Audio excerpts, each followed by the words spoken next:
Hello, hi, good morning everyone. Today is going to be the one of the most important sessions of English literature, and especially if you are someone who's preparing for UGC NET, SET and AP examinations. एक award list रहती है जो आपकी सबसे important है और वो हमारी है बुकर प्राइज लिस्ट, जिसके लिए अपडेटेड रहना बहुत ज़रूरी है। तो चैनल को फटाफट से सब्सक्राइब करिए। और इसी के साथ साथ अगर आप एक ऐसे स्टूडेंट हैं जो दिसंबर 2025 को टारगेट कर रहे हैं, 30 दिन मात्र अब हमारे पास बचे हैं, और यहाँ पर अगर इस वक्त में आप बॉटम अप अप्रोच से प्रीवियस ईयर क्वेश्चंस को सॉल्व कर लेंगे, जहाँ पर आपको 2024 और 2025 का पेपर लाइव सॉल्व कराया जाएगा और वहाँ से टॉप 100 टॉपिक्स की लिस्ट निकाली जाएगी, so definitely you can move forward to the back benchers course. And Booker Prize की जब बात करेंगे ना, तो उससे रिलेटेड एक सर्टेन सेट ऑफ क्वेश्चंस बनते हैं।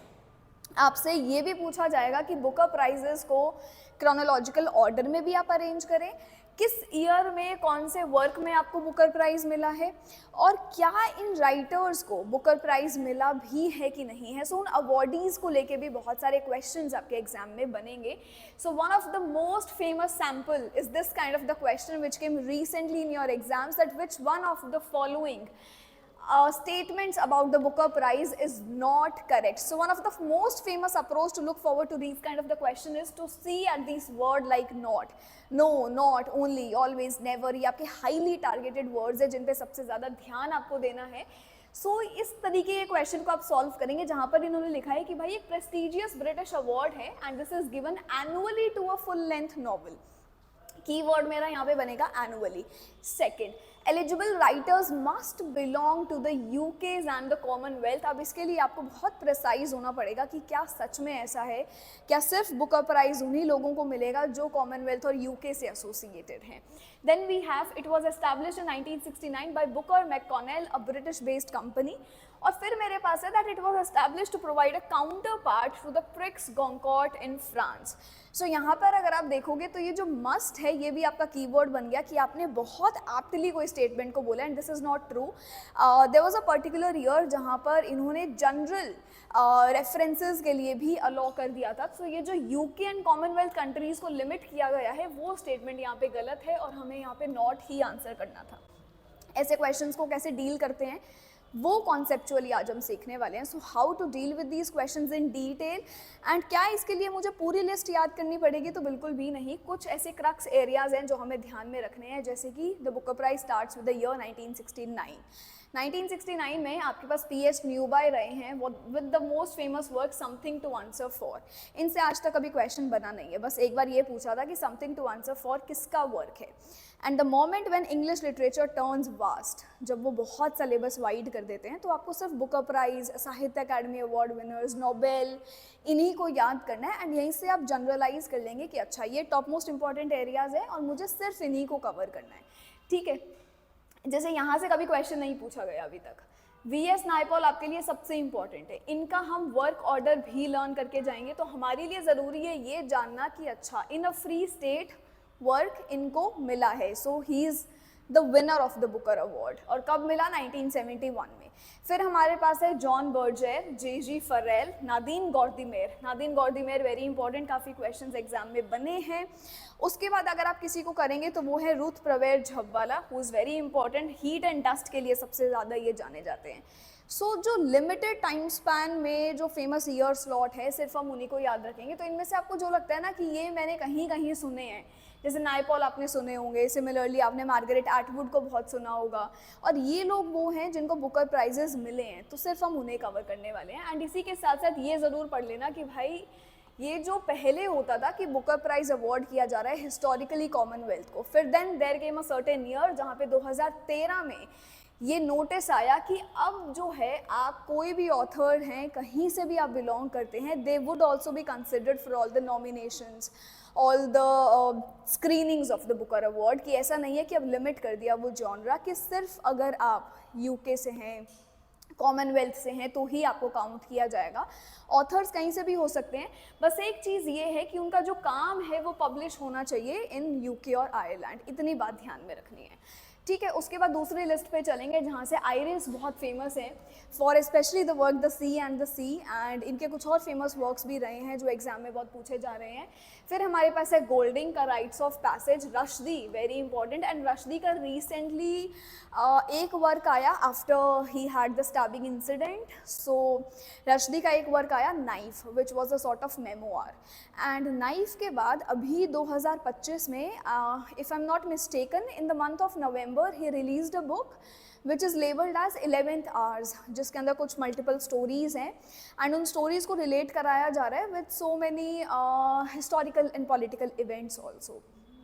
सो यहाँ पे रश्दी का एक और फेमस वर्क आपका आ गया है 11th आवर्स, जो आपको ध्यान में रखना है, and he is majorly known for Midnights children which is also a very classic example of magic realism, जहाँ पर ऑर्डिनरी इवेंट्स के साथ साथ फैंटास्टिकल एलिमेंट्स का भी आपको ब्लेंड देखने को मिलता है with the protagonist like Saleem Sinai. फिर मेरे पास है कूदजी, वेरी फेमस, यहाँ से आप इन्हें करेंगे। Kingsley amiss who is also non for campus novels. Peter carry से आपके क्वेश्चंस बने, एंड काजू और Ishiguro of course remains of the day. फिर हमारे पास है ए एस ब्याट का पोजेशन, बेन ऑकरी का फैमिश्ड रोड, ओंदात्जी का इंग्लिश पेशेंट। अच्छा फ़र्क है दोनों में ना, इंग्लिश पेशेंट ओंदात्जी का है, और एक बहुत पॉपुलर फिक्शन में एक वर्क आता है silent patient which is a sort of a mystery novel, है ना, डिटेक्टिव नॉवल है थोड़ा सा, वो अलग है, ये अलग है। फिर हमें यहाँ से करना है ग्राहम स्विफ्ट, अरुंधति। अरुंधति का भी 2025 में एक रिसेंटली रिलीज्ड वर्क आया है मदर मेरी कम्स टू मी, एंड इनके और भी वर्क्स हैं, गॉड ऑफ स्मॉल थिंग्स हो गया आपका आज़ादी है इनका एक, तो इनके ऑर्डर को थोड़ा सा कर लेना, इनके जो एसेज हैं वो भी इंपॉर्टेंट हैं। फिर कूदजी को दोबारा मिला है फॉर डिसग्रेस। एटवुड का है ब्लाइंड असैसिन, ये आपको याद रखना है। Peter Carey was this one person who won the Booker Prize for the second time, and इनके अलावा और भी लोगों को मिला है 2 बार, जैसे कि कूदजी हो गई, मानतेल हो गई, मार्गरेट एटवुड हो गई। मार्गरेट एटवुड को हमने देख ही लिया ऑलरेडी। हिलेरी मैंटेल को मिला पहले वुल्फ हॉल के लिए, फिर मिला ब्रिंग अप द बॉडीज़ के लिए। यहाँ से किरण देसाई बड़े इंपॉर्टेंट है for Inheritance of Loss. Arvind Adiga also actually White Tiger, और इस पर आपका एक मूवी भी है, ये भी आपको ध्यान में रखना है। इसके बाद हमारे पास यहाँ पे रहेंगे जो इम्पॉर्टेंट है आपका मिल्कमैन, मार्गरेट एटवुड का एक और वर्क टेस्टामेंट्स।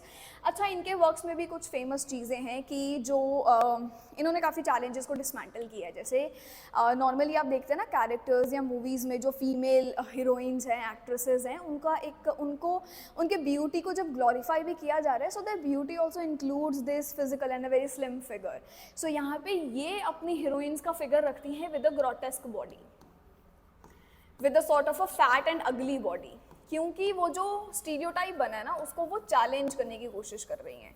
सो ये काम अगर किसी ने किया है तो ये मार्गरेट एटवुड ने किया है, और एटवुड का रिलेशन आप तब भी पढ़ते हैं जब आप एक लिटरेरी थियरी में टॉपिक पढ़ते हैं कार्निवलेस्क, जहाँ पर बहुत चीज़ों को एग्जैजरेट करके दिखाया जाएगा, ग्रोटेस्क बॉडीज़ दिखाई जाएंगी, ओवर द आर्किंग लिमिट्स के थ्रू दिखाया जाएगा, ताकि हम चीज़ों को सबवर्ट कर पाएँ और हम चैलेंज कर पाएँ।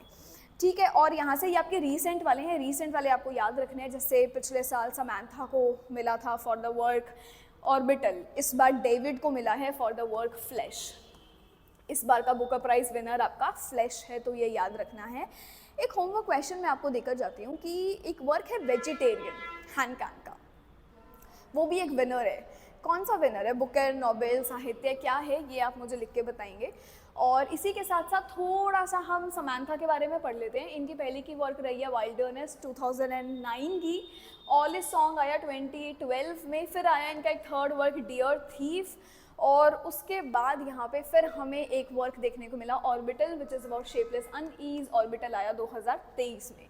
इसके साथ साथ क्वेश्चन आता है कि Man Booker Prize Arvind Adiga को किसके लिए मिला, तो लिस्ट में मैंने ऑलरेडी देख लिया कि भैया वाइट टाइगर के लिए मिला है, तो मेरा आंसर यहाँ पर आ जाएगा। उसके बाद मेरे पास है testaments which is a sequel to her most famous novel the handmaid's tale, and यहाँ पे पूछा है कि कौन से ईयर में इनको फिर दोबारा ये जो है ब्लाइंड असैसिन के लिए अपना प्राइज़ मिला है, तो ये आपको पता होना चाहिए।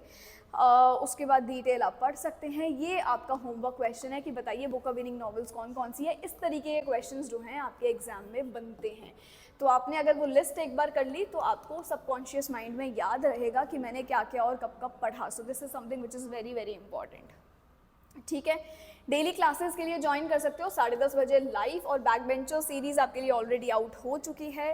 But if you are someone who is preparing for June paper, तो जून के लिए डिटेल स्टडी के लिए आप गोल्ड एंड सिल्वर में एनरोल कर सकते हैं। अच्छा, ये ग्रुप ज़रूर ज्वाइन कर लेना to receive all the class links, not just for English but for JRF Adda also. So thank you so much, have a great day ahead. छोटी सी लिस्ट अगर आपको हेल्प करिए then do let me know in the comment section. Take care of yourselves.